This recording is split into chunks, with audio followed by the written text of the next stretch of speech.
Hi, St. Peter. Hello. Welcome to Coffee Hour with us. Come on in the room. I'm sharing it out. You should feel all the great, I wish people could feel the energy in the room right now, just from Yes. everybody just ending service. But I'm just going to share out Coffee Hour to everybody. I get to be with one of my faves today. My fave. You're my fave.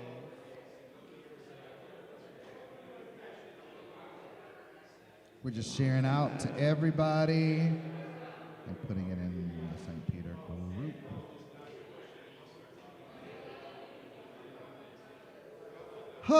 So what a service. What a service. Like It that was was awesome. a service. It was awesome. Such a service. Yeah.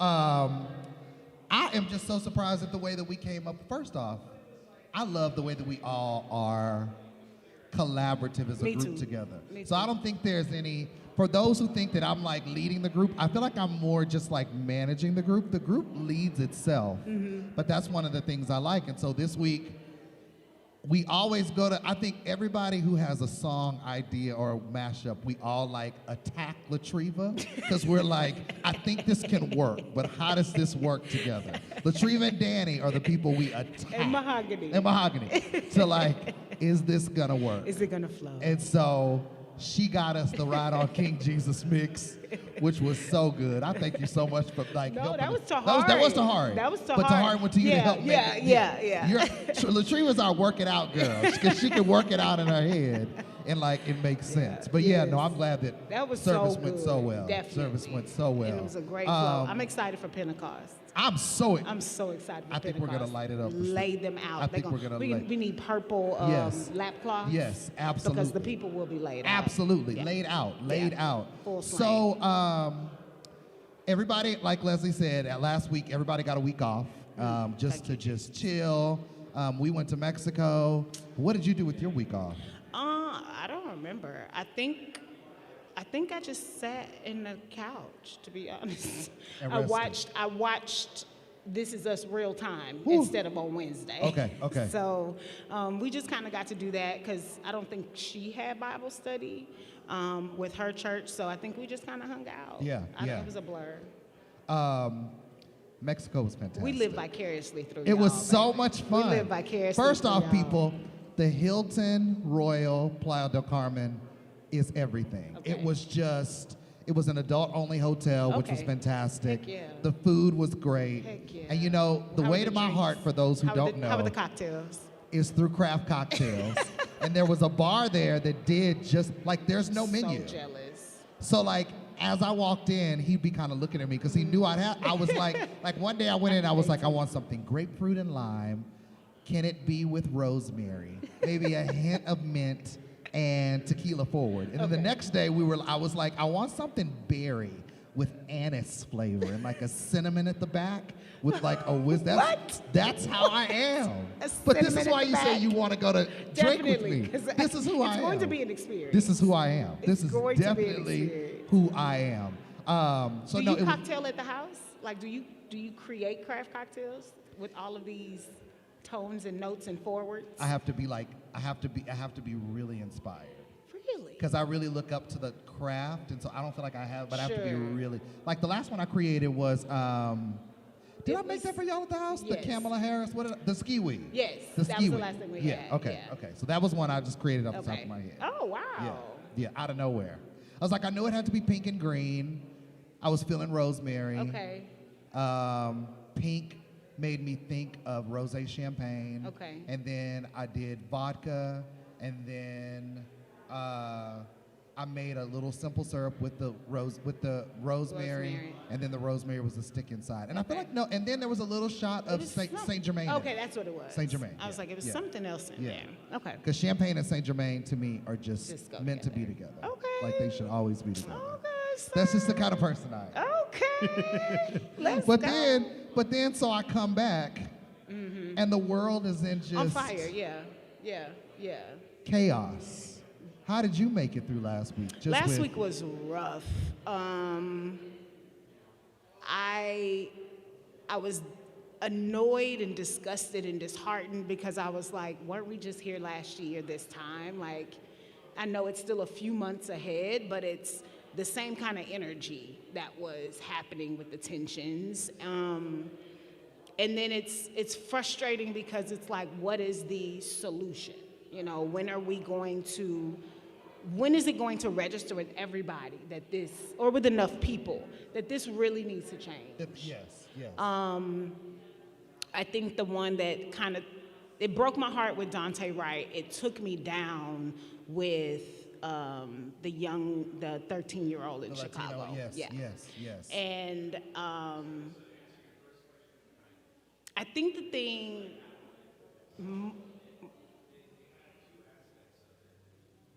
I think my greatest frustration was coming from the Derek Chauvin trial because of how they were putting George Floyd on trial, because of how disgusting the efforts were to try to find any other reason that this man would have died other than this police officer's murder of him. Yes, absolutely. And so it's been really hard because, you know, trying to do podcasts and trying to stay current and present, you have to take all of this stuff in. And so it's been really hard to stay connected and stay in tune with what's happening and still keep my own mental peace and try to keep my own self together.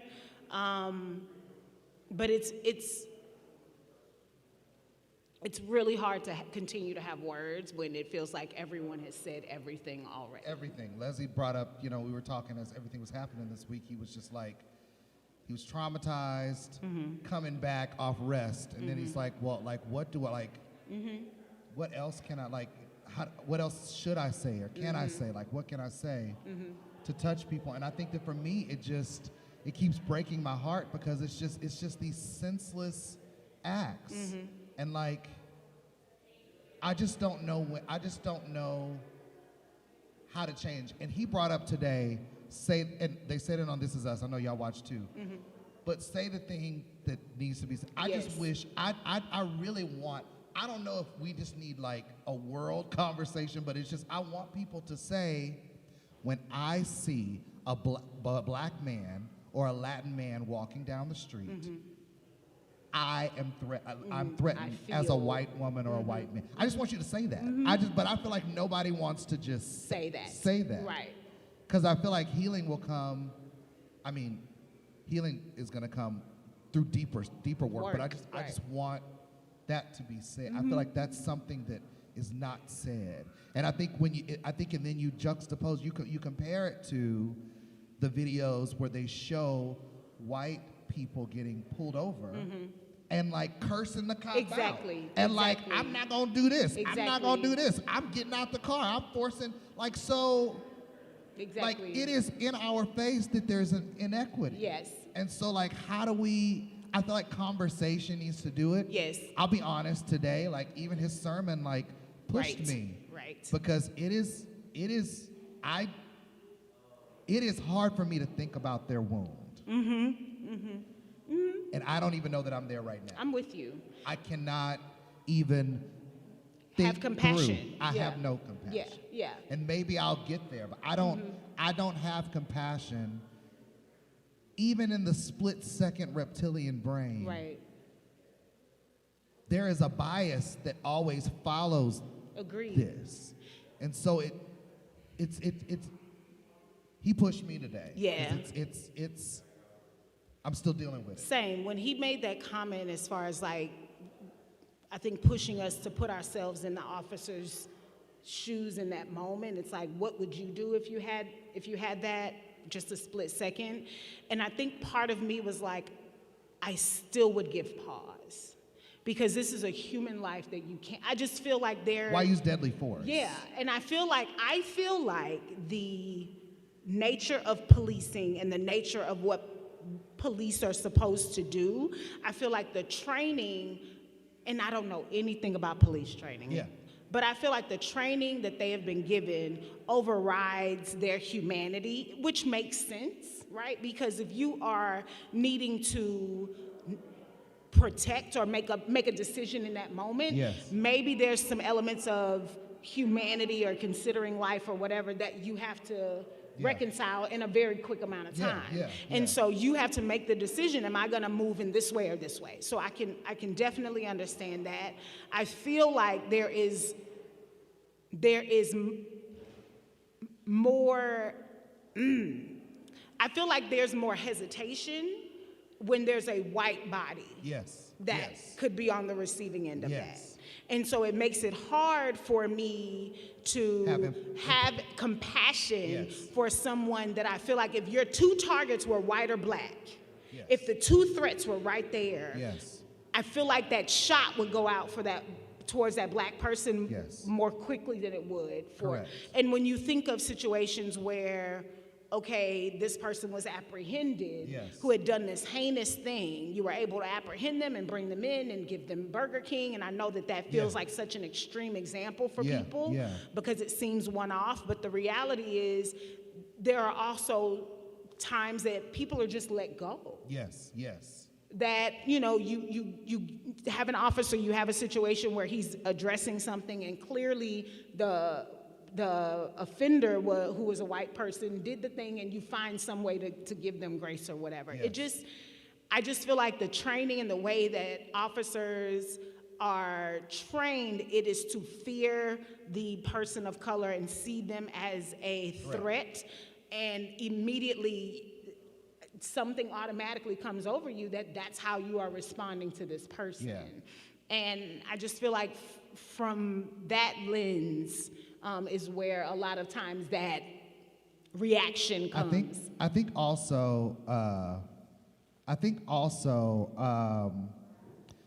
it's the way that we're approached. So when I say that, it's like it goes to what you said, but you're doing something wrong. It's the guy who's I don't know the name, but the lieutenant in Virginia. I don't know. Like you approached him with violence. Like you couldn't see the tags, but you approached and so that for me was like, so you don't approach other people like that. Like you go to them. I mean, I don't know if I've told you, but like, or if you were on when we talked about it, but you know, I was in Montrose. I was in the neighborhood. Like it was 2015.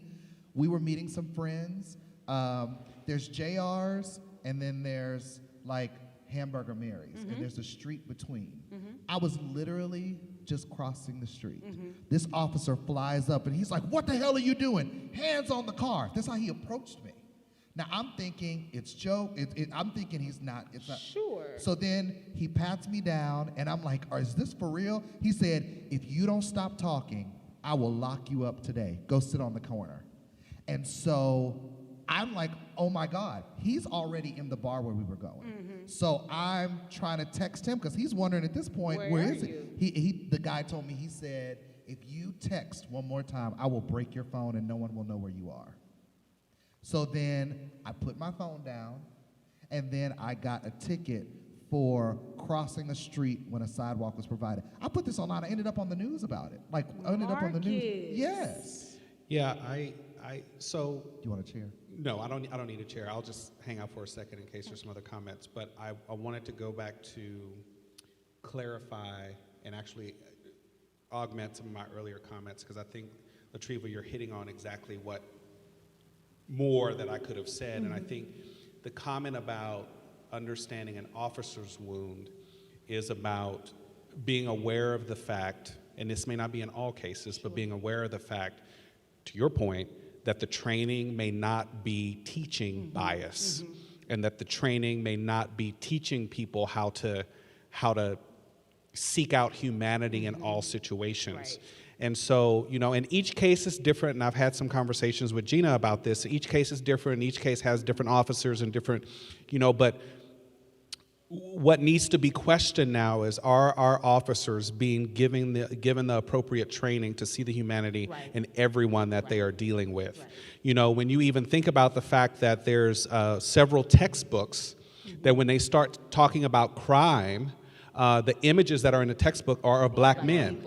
Black and brown people. And so what are the images that's being seared in our head, even for black people, right? Because there's we have an officer in the family. And they don't like this conversation either. So there's even black people that have been conditioned to respond to certain threats in a particular way. And then the other thing I will say is, one of the things that I would love to see, and I think BLM had requested this, is I really want a database, a national database, so that we can see the numbers. And I don't know why there's a resistance to that, but we need to see the numbers so that if it is, which the black community is saying, and we are saying that that black people are disproportionately killed and caught up in these situations, these shootings with the cops, if the database is reporting that, then how do you create systemic change? Right. And so I think Law and Order is doing a good job with this, with dealing with this topic. Yes. So where do we also understand where the officers coming from, the training that they have, and why that training is possibly problematic, and also why is there a resistance to creating accountability within the system? I heard this morning on the way to church, Al Sharpton was on, and he was talking to a woman that was talking about the case.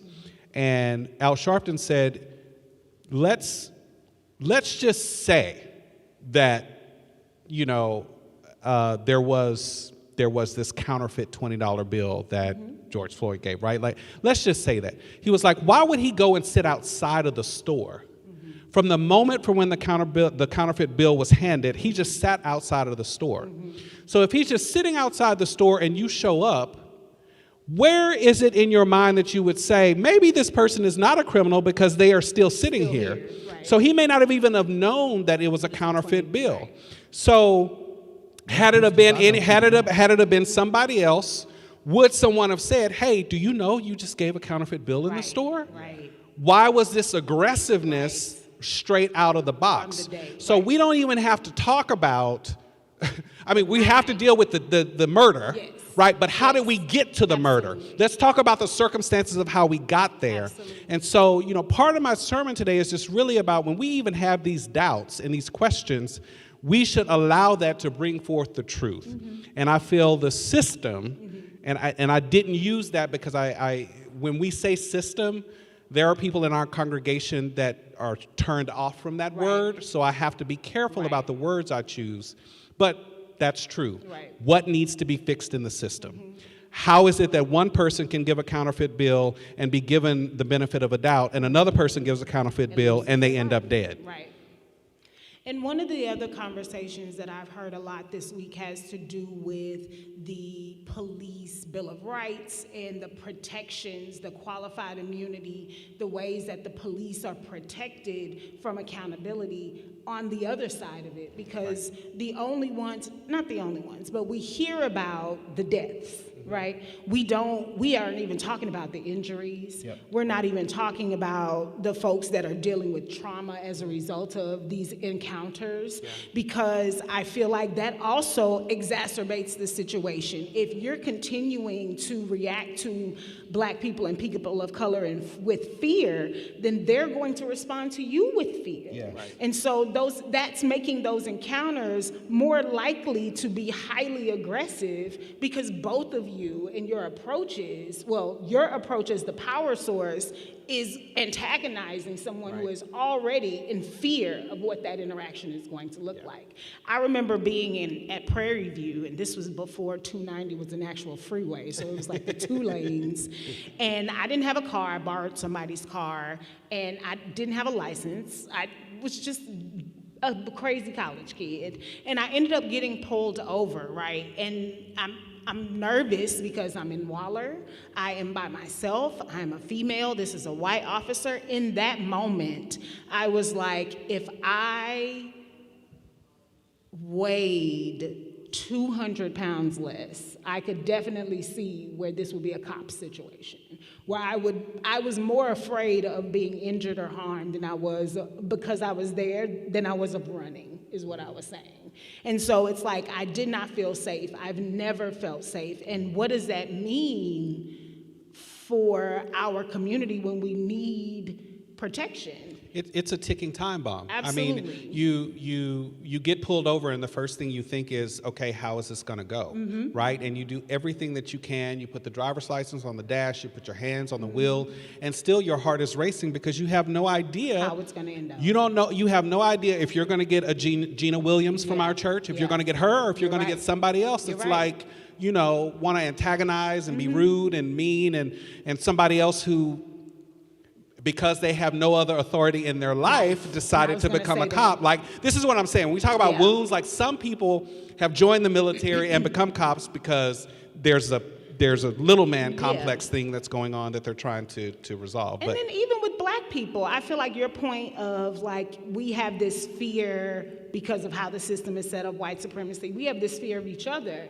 Yeah. And so when you have been trained as a black police officer, when I'm already growing up and believing that there is something to fear about the person who looks like me, and then I end up in a position where I have this power, I can see how a black police officer could be just as much of a threat because of the training, because of the role, and because of conditioning. And how do we address that for all of us? Well, and I'm gonna let you get back in this. I know I didn't mean to come hijack this, No, but I that's think good. the point that you're raising. So here's where I'm at. I don't think the system can win because the deck is stacked against it, Against and it, it has stacked its own deck against It's it, right? itself, yes. So even for a black officer to feel that sense of a threat from Right. another black person and to come with that reptilian brain ready to respond in a particular way, that means that the training itself is biased. Yes. I have heard people say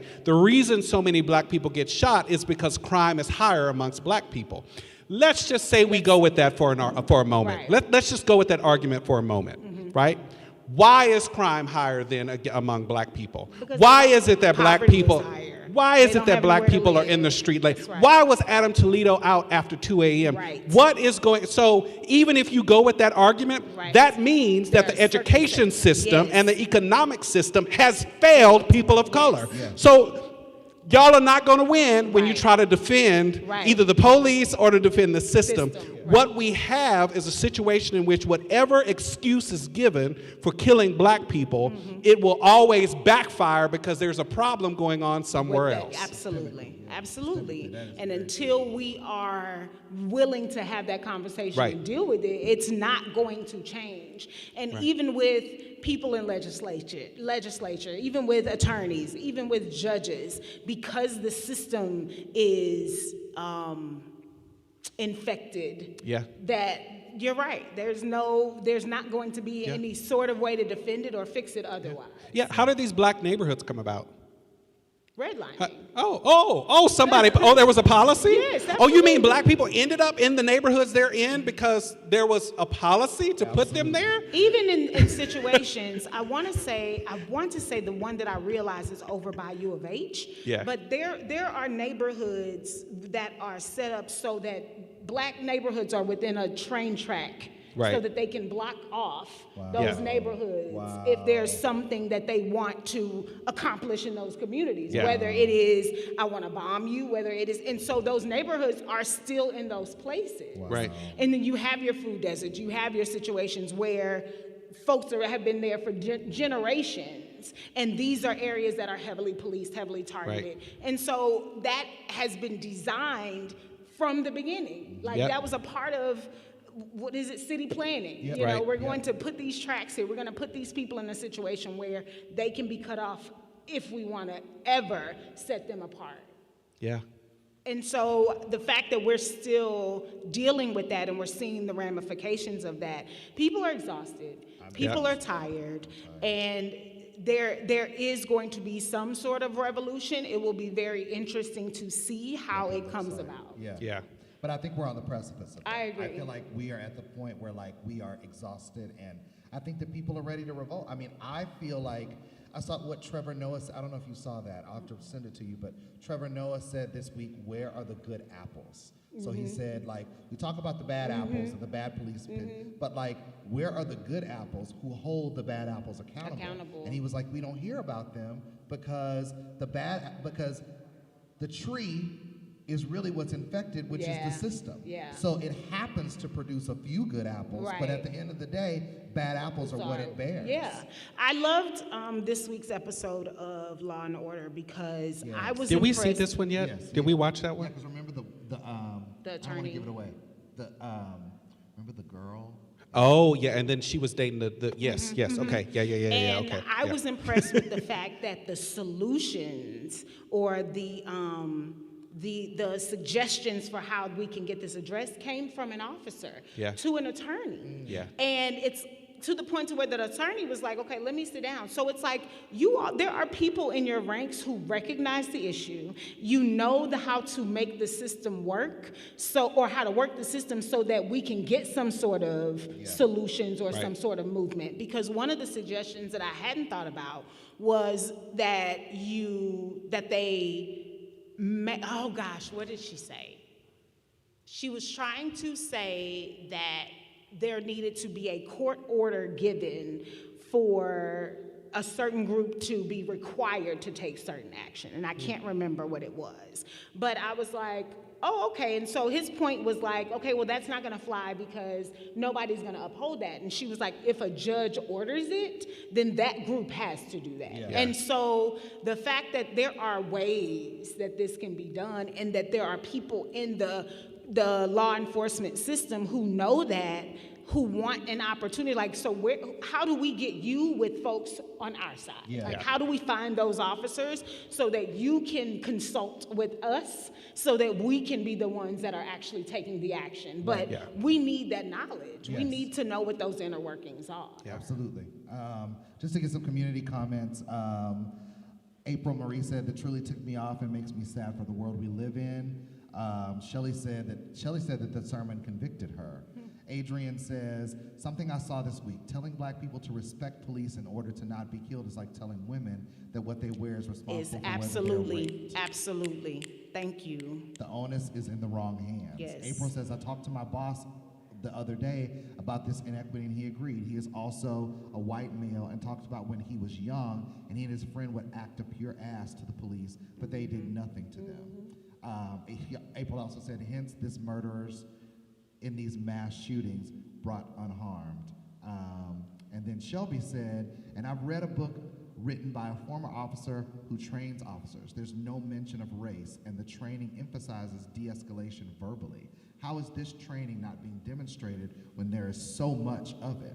I want to see the numbers. So yeah, that's something about the numbers. Danny says, it's the dishonesty for me. I lived in an area with a dense population of illegal immigrants. Cops would come up with the most absurd reasons to pull folks over, particularly if your vehicle registration popped up with a foreign-sounding name. They created intentional traps to pull folks over to catch illegal immigrants. Cop lights equal inevitable harassment, Yes. not safe peacekeeping. Amen. Adrian says, it's so interesting to watch responses to the idea of measuring or tracking a problem. So often the defenses are so high, even when a whisper of a bad thing, the how dare you assume that of me. Yeah. What were you going to say? Yeah, you know, How dare you. how dare you? It's, for me, it's the lack of data for me. For me, yeah. It's the lack of data, Agreed. and it's the lack of accountability to the training. And I think, to Shelby's point, and to what I said earlier, there is something that happens when our adrenaline is, right, like when the reptilian brain kicks over and you're in pursuit of a suspect or you're running from a cop, your mind is all about, the cop is about possible fight, right? The person that's running is about flight. So nobody is thinking clearly. Right, exactly. Right? And so where's the Exactly. training that deals with that? Exactly. Because all the training goes out the out the when window. it's So adrenaline on both parts. right. And so Yeah. where is the training for that? But I think by and large, the way I feel about this issue is the same way I feel about this issue that's been brought up about trans girls playing in sports, is why are we wasting so much time on things that, like, is not going to fix the community. And I'm not saying wasting time on police, Sure. shootings is not. What I'm talking about is, why are cops being given orders to go chase after people with expired registration so that they can catch somebody that's an illegal immigrant or something like that? Pick me. Because it's a source of revenue. Yes. Because they are using us to fund, even in Ferguson, to fund entire budgets. And so, again, that's a systemic problem. Right. Why are you using us to get money? So, of course, you're going to give us tickets. Then you're going to give us warrants when you don't pay the tickets. Then you're going to police us so that you can arrest us, so that you can incarcerate us, and then get more money. So, the fact that you are still making money off of us in this way is the problem. Yes. Is the problem. Yep. That's right. Find another source of revenue and not using us, and that alone justifies the militarization, right? We got all these people who got all these tickets, who got all these issues. I don't understand how we can see this and how we can allow an entire group of people, it feels like, to be decimated. Yes. Like, I just... And all that's going to happen is that they're going to, and I don't know about the immigrant community, right? And so that's a place I feel like coalitions are how we're going to fix things or how we're going to deal with some of these issues. Yes. And if we're not communicating with other communities that are having these issues, we are trying to solve problems in isolation. Yeah, you're Yeah, right. well, and in all fairness, and a lot of people will disagree with me, but we do have an issue with illegal immigration.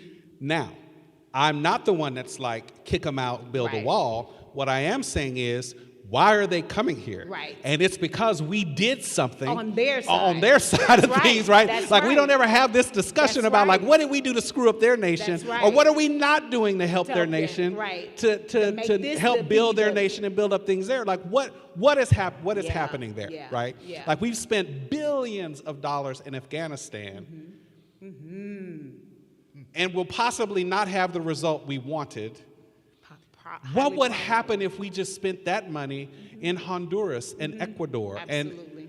Guatemala. Guatemala? Yeah, Like, where these people are trying to flee. Right. Absolutely. Yeah. Absolutely. That makes so much sense. Makes total sense. That makes so much sense. Total But sense. instead of that, it's like, how do we capitalize on and criminalize these people so that the fear allows for us to continue the system the way Yes. that it is? Yes. Because when it's couched in white supremacy, when it's rooted in all of those things, until those elements are addressed, all of these symptoms will because how do you have this law in Florida come up when we're still trying to deal with things that have already been that were that were done before we got here, before Right. this Florida law. Yeah. Right. So how are we even allowing that to happen in the face of what we're facing now? Yeah. That's the part for me that is blowing my mind. Yeah. It's like we're dealing with oppression that was already 400 years ingrained, and here we are creating more oppression. More oppression. So it's the culture wars for me. And I'm just sitting here, I'm like, so we're gonna create this law about trans kids, or we're also gonna mess with women and their bodies and their freedom. And then it's like we create these other things, and I'm just like, when can we have a credible liberal conservative debate about how we're gonna provide health care Right. to everyone? To everyone, When right. can we have a credible conservative and liberal debate about how we're gonna better do education for everyone? But that means it's that like care we about run their away from. humanity. That means that we care about humanity. Right. That's not. It's not what. No, That's not what we're it sitting here is. creating issues Yeah. and problems Exactly. that don't exist. Exactly. Shelby says, Pastor, when you brought up what's happening to trans girls in Florida, all I could remember was Sojourner Truth, who was subjected to the same examination before she was allowed to speak. Oh, that is so Wow. right. There's too much Wow. policing of people's bodies. William Phelps says, the first step is to find your passion, locate organizations that work in that area, and tie it to your elected representatives. We have to be vocal and in the room for the issues that That's are really good, passionate William. to us as individuals. Absolutely, William. That's really Thank you for good. that. You know, and some people would say, Pastor, and it seems like you and Marcus and Latriva, and every time there's a coffee hour or a sermon or whatever, it has some kind of political, aspect to it. And my response to that would be that, one, Jesus and the people who wrote the Gospels, they didn't have the option of separating their politics from their faith. religion That's and their right. faith. They had to engage in a Absolutely. particular way. And if that was not noticed in the Bible, then slave owners would not have cut out all the liberty and Absolutely. justice passages in the Bible. Absolutely. Let's Absolutely. remember that slave owners decided to hide the Exodus story and to hide all the scriptures that had anything to do with Right. liberation or freedom, because they didn't want the slaves to rebel, because Right. the gospel itself is about liberation and revolution and freedom, right. right? So, like, how, this notion that there needs to be this separation is just not something that I can do based on my study of the Bible as a biblical scholar and pastor. I can't ignore the fact that the Bible is calling for justice. Yeah. And the second thing is, the reason it is put on the table in this church for discussion and brought forth in sermons is that how dare we say we are a Christian nation and only define being a Christian nation by being against same-sex marriage, against abortion. What happened to the rest of everything else that was in the Bible? Right. What happened to the justice that's in every prophet? Right. What happened to how God delivered the Israelites out of Egypt, out of their slavery, into freedom? Right. What happened in the gospel when Jesus was rising up and healing people and helping people, and that the Roman Empire, the government, decided to murder this innocent man, to wrongfully convict him? What happened to all the other stuff that's in the Bible, and yet we seem to want to fight about these few passages that have been taken wholly out of context? But what makes us a Christian nation is that we stand for the Star-Spangled Banner, and because we're against same-sex marriage, and because we want to be pro-life, but we're really not pro-life, we're pro-birth. I'm just trying to figure out, how do we be a Christian nation and we ain't doing Christian stuff? Right. Sorry, it almost Right. slipped out. I'm just Right. trying to figure out, how do you be a Christian nation and you ain't doing Christian stuff? But separation of church and state didn't come until 1879. Our country was formed in 1776 on the idea of religious freedom. Right. And so the reality is that religion and how we use religion in our lives has been a part of how humanity exists since the beginning. Right. And so it wasn't until it became inconvenient Yes. Right. to include church in the conversation that we separated that Yeah. as a country. And so that is a uniquely American idea that, Yeah. oh, okay, now that this no longer serves me, I'm going to just set this to the side Was that and a- then wag my finger at you, for those of you who are trying to call this thing political. Was that because of the abolitionists and all they were doing, using the Bible to also come I wouldn't against the doubt Bible? it. I'm I wouldn't wondering if doubt it it. was a progressive movement in faith that decided That to they separate needed the, That might be. That might be. We'll have I to think it research was- that. Yeah, that's a good one. That is But that's not, that wasn't a part of how this country was found. Yeah. A few more, and then we'll wrap up. Shelby says, in Dr. Joy DeGroy, post-traumatic slave syndrome, she says something to the effect of how we traumatized a whole populace and then called it their culture. Yes. Danny says, it's like the political leaders are creating distractions to keep us from talking about That's so good. That's Jesus! so good. Repeat that. Danny says, it's like our political leaders are creating distractions to keep us from talking about Absolutely. and tackling legitimate issues. Absolutely. All distractions. Shelby says there's so much more there. A black person turns to alcohol to cope with trauma equals all black people are violent alcoholics. It doesn't end. We will stop at nothing to justify our own biases. And that's a whole other conversation dealing Right. with the alcohol and the because I want us to have a DMX conversation eventually. Because I mean, and in a white community that wouldn't be vilified as No. in the same way. No, not at all. Not at all. He was vilified. Absolutely. Wow. Absolutely. I didn't even think about that lens. I just thought about his death, but I didn't think about the difference in would it almost His be like addiction versus his addiction? But I was going to compare it to who was the one in the night? Was it like Kurt Cobain? Yeah. Is that the one? Yeah. Like, so like. And we that- still talk about Kurt Cobain, like, not we, but, you know, Like, he is yeah. heralded. He He's- is someone he is that her- is, and everything about DMX, everything that I'm hearing, and I didn't follow his music above, you know, what's on the radio, but Yeah. everything I'm hearing about people who have interacted with him, every conversation that they've had with him or ever had was something spiritual, something about God, Yes. something about how do you know, these are my demons, this Yes. is what my struggle is, but God is great. And Yes. everything about him, like people who don't even go to church call him a prophet. Yes, they Yeah. do. They do. This and is- we villainized Yeah, him. yeah. I mean, I even look at the Iyanla episode of him. I don't know if you saw Exactly. that, but Yeah. he was painted as a deadbeat Yep. black father. Yep. He was painted as an addict. Yep. Like, but we didn't paint Kurt Cobain. Not that at way. all. Not at all. The you know, just to bring the sermon thing back, is that I truly believe that our salvation will be, and I can't remember the quote because Dr. Cone says this in his book called The Cross and the Lynching Tree, but he says Americans will not find their salvation. We will not find our salvation until we go through the lynching tree the same way we went through the cross. Wow. That is so profound. And Recognize the impact that has had on us in our community and use that as a method of transformation. right.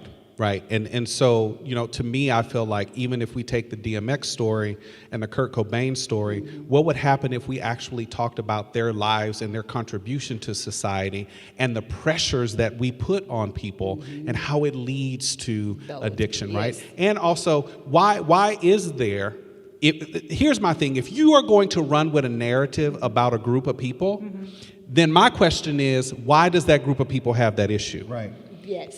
Yes. Let's talk about why there 'Cause is it that didn't issue. just come out of Right. nowhere. If you're going to criminalize black people, then let's talk about why That's that might good. be. That's good. If you're going to That's call them drug addicts, let's talk about why that may be. That's good. If you're going to talk about Indians and how they drink and whatnot, or Native Americans and how they are, then let's talk about why that exists and you stealing their whole country. Go ahead. And yes, let's use current context, Current, right? yeah. Because Current. historically, you can justify it with Right. a bunch of nonsense Right. because you've done that already. Right. But let's use the data. Yeah. Let's Right use now. current context. Right. Let's use what's real that we can all see. We Right. can't go back to what you used to use. Right. Because that, you're going to pull that forward and try Right. to make that real. Right. And all of that's symbolic. Right. So, yeah. That's what William said. So William said, yes, blacks and liquor. That's another lane. The political power of liquor stores in our community. Sir. Wow. April says that they're never alcoholism ours. in the white community is a disease. Get them mental health and rehab. But TOCs, Put lock them in them jail. up. That's right. Same as the war on drugs Right. versus an opioid epidemic. Come on now. Oh, that, Sir. We gotta go. Well, thank y'all so much for this riveting conversation. We're Yes. gonna continue these talks Yeah. as we go forward. Latriva, I'm so glad to have you. I love talking to Latriva. She's Sir. fantastic. Y'all see how he likes his tan. So Yeah, I love it. let me Look, just it's say this blonde. before we go, because I didn't get to say this in the sermon and may not have been on my game as much as I desired to be today. But I didn't get to say this. But you know, some of us are leaving our hand in the wound too long, and it's you know, we've had this conversation. I preached about it in the sermon today. For me, you know, it might come up in my family later a little bit, but for me, I'm done with this for today, right? And I'm saying that because I need to guard my mind and I need to guard my heart.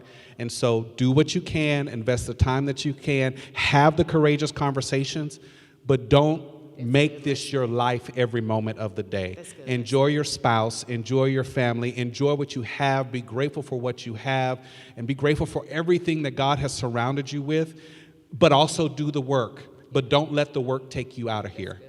Stay around to make things possible for others. Amen. Well, thank you for a great Sunday. We will see you next Sunday. See you next Sunday. Bye. Bye.